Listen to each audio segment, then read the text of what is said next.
శాసనసభ బిర్ది సారీ ముఖ్యమంత్రి బిర్ది నేను చెప్పక్కర్లేదు. కానీ ఆ బిరుది తీసుకురావడానికి ఆయన ఎంత కష్టపడ్డాడో మనం అది గుర్తుంచుకోవాలి. బిరుదులు ఊరికేనే రాదు.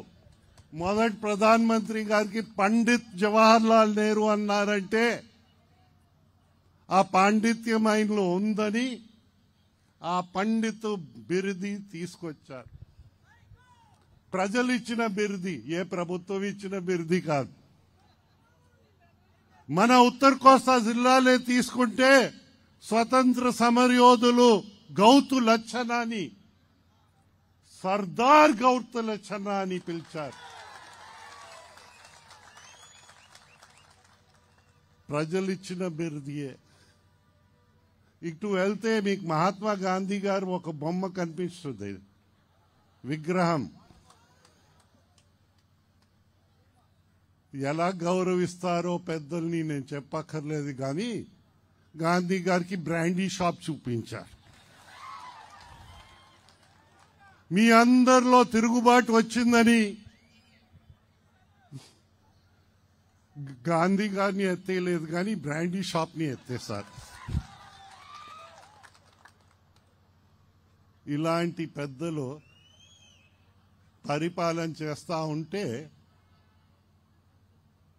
సెకండ్ అకాడమిక్ ఇయర్ కూడా వస్తే మా దగ్గర ఎడ్యుకేషన్ విద్యాశాఖ మంత్రి ఉన్నారు. అమ్మో బాబోయ్, ఒక్క సంవత్సరంలోనే మన రాష్ట్రంలో 6,50,000 మంది పిల్లలు బడి లేకుండా, గవర్నమెంట్ స్కూల్స్ లేకుండా, స్థలం లేకుండా, స్థానం లేకుండా చేసిన మహానుభావుడు ఆయన. ఇంకా 2వ సంవత్సరం అకాడమిక్ ఇయర్ కి వస్తే ఆ 6,50,000తో పాటు ఇంకో 4 లక్షల పిల్లలకి.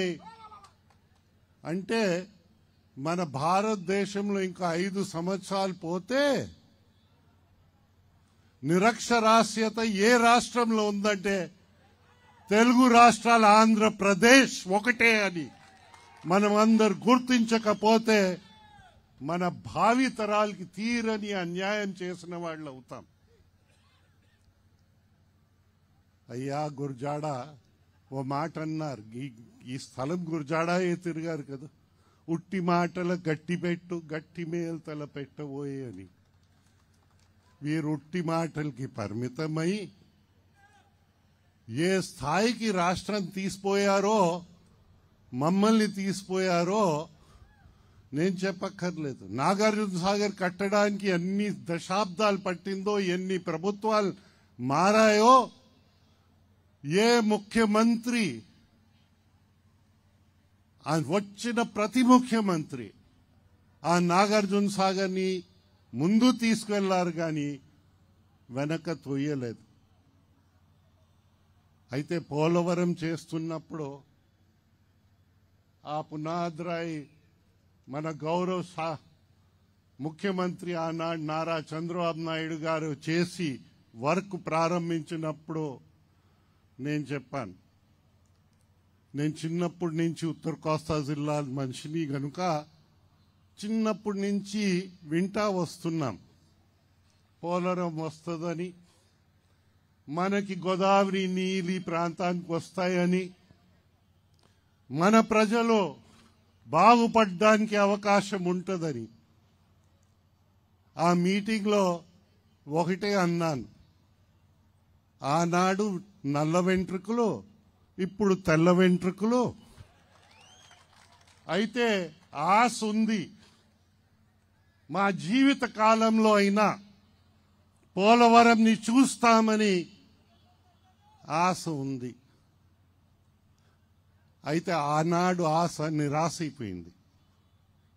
సైకో గాడిని తెచ్చారు, పార్లమెంట్లో ఇచ్చిన ఆ సమాధానం ఉంటే చూస్తే మనకే అర్థమవుతుంది. పదవుల్ని పట్టుకో వేలాడుకోవడం ఏంటి అని నేను అంటా ఉన్నాను. మేము కూడా యూనియన్ మంత్రి చేశాం, పార్టీ పరంగా చేశాం, తెలుగుదేశం పార్టీ కోసం చేశాం. 18 అంశాల యాక్ట్లో ఉంటే దాంట్లో 11 అంశాలు విద్యా సంస్థలు ఉంటే దీనికోసం ప్రయత్నించాం. భూములన్నీ చోట్ల ఐడెంటిఫై చేసి ఇన్స్పెక్షన్స్ చేసి